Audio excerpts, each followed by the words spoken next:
Trading days, February 7th, 2015. We're going to look at a couple of eclipses, one coming up. And I'll just first say that eclipses are world events. In other words, they could hit at any and affect any point on Earth.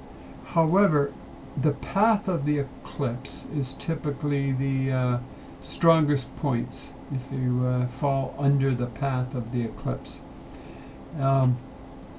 This chart we've got in front of you, a map of the world, is showing two eclipses. The previous solar eclipse, which was October 23rd, 2014, and I'm pointing to it here. It's the one that's flowing from the States back over to Russia. And it was right around this time, October, Ukraine started to really heat up, and accusations of Russia being involved in the fighting and bombing.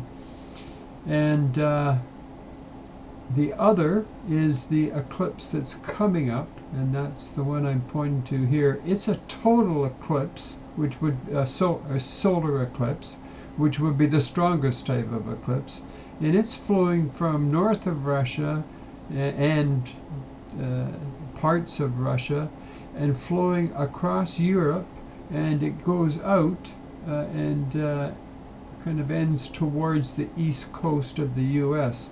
So this almost looks like it continues from one to the other, one eclipse to the other, and it's tying in the main proponents here between Russia, Europe, and the U.S. So this is where I thought might be a sign of conflict between the major countries involved in or falling under these two eclipses. I will say that the March 20th, 2015 eclipse, that would be this one, this total eclipse, it falls at 29 degrees 27 minutes of Pisces. I'm drawing a chart up here for New York, and that is very close to the spring equinox, which is well, that's not true. It is close to the spring equinox, but it's even closer to 0 degrees Aries, also known as the world point. In the past, when eclipses have been close to this world point, they have been dramatic. And we may be seeing some dramatics out of this eclipse. So keep that in mind. March 20th. Russia, Europe, US.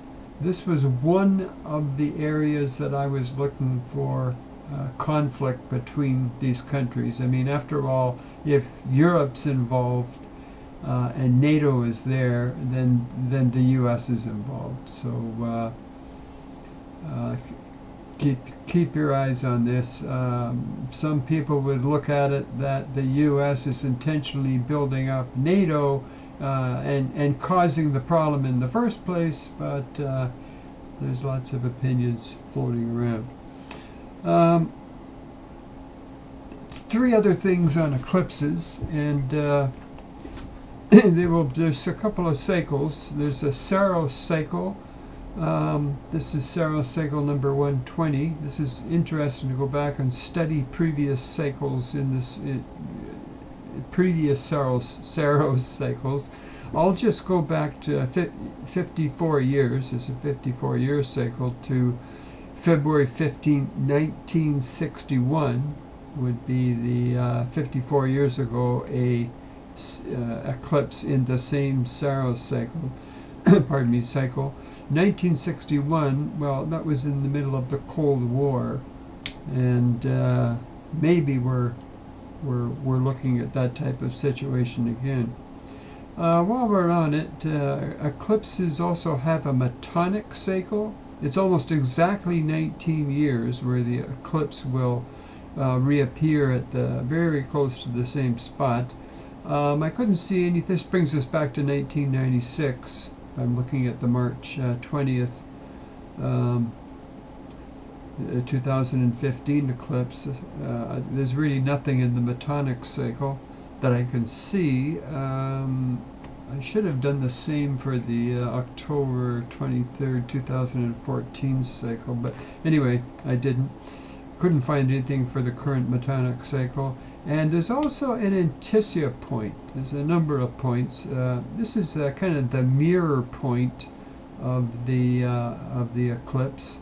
In this case, the Antissia would be at 0 degrees 32 minutes in Libra, and I can't see anything passing there other than, or aspecting there, other than the North Node will be there in a month or two.